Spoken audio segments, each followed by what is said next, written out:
Hello, thanks for joining me.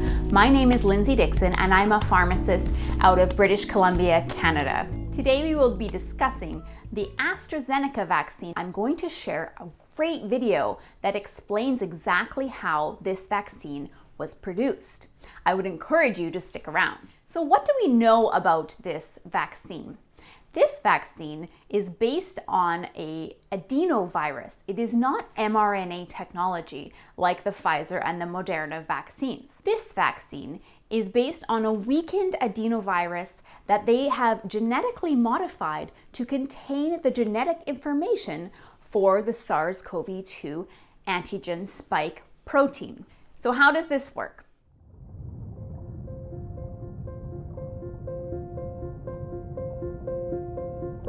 Approaches to vaccine development to prime the body's immune response to COVID-19 include using weakened viruses or viral proteins, or using specific viral genetic code, either DNA or RNA directly, or creating viral vectors with specific viral genetic code.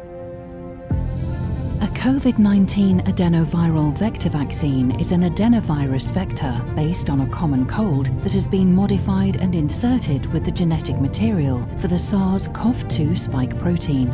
Production starts with assembly of its genetic code.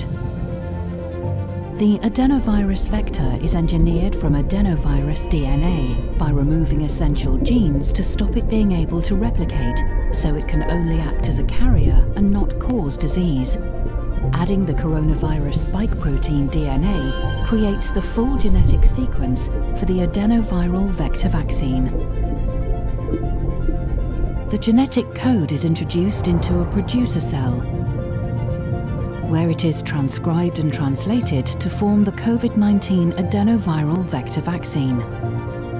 The human cell line is engineered to contain the missing adenovirus genes, so that when the vector vaccine is introduced, it can infect the cells and use the cell machinery and missing viral genes to be able to replicate, producing identical copies.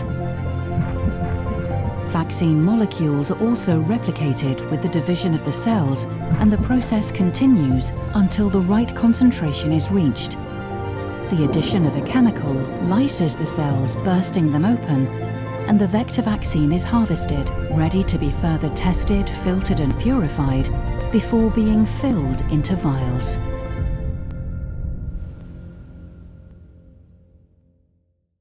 The vaccine with the viral vector is injected into the deltoid muscle. From this point, it gains access to the cell, where it crosses into the cell cytoplasm and eventually reaches the nucleus, where the genetic information that codes for the spike protein is processed. The DNA from the vector is processed by the cell's machinery, and the cell expresses the spike protein. Once the protein is presented on the outside of the cell, we know this as an antigen-presenting cell. This will be recognized by the immune system and stimulate a protective response that we call immunity.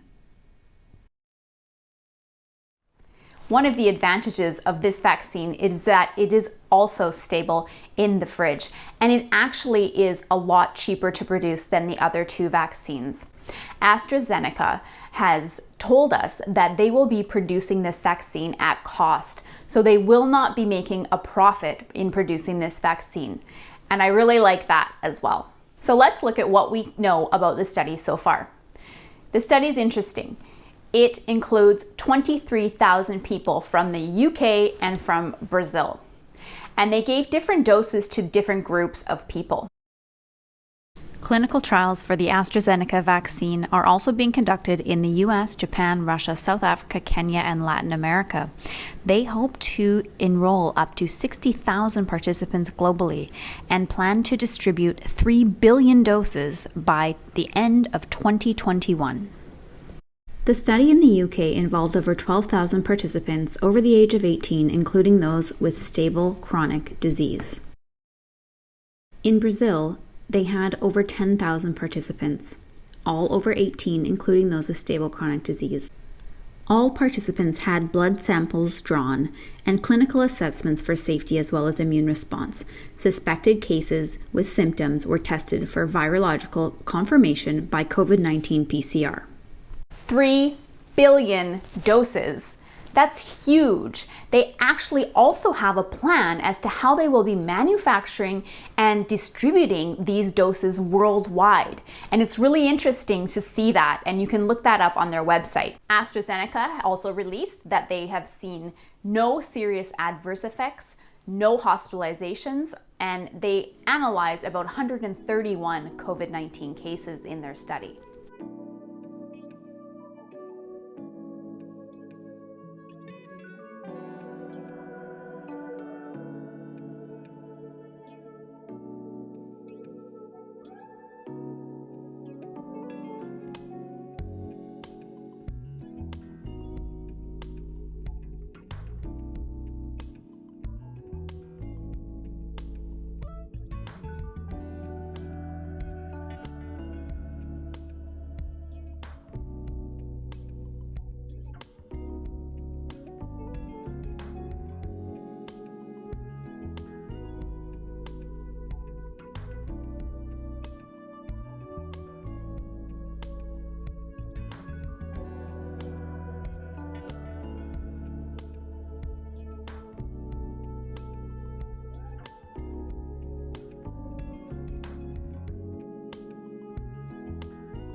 We are seeing vaccines made in real time, and I know that has some of us feeling a little bit uneasy.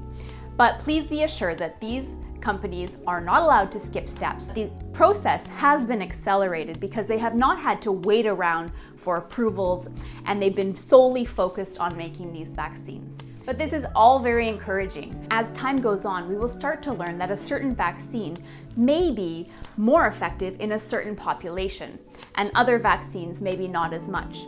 Thank you so much. Take care and stay healthy. Bye-bye.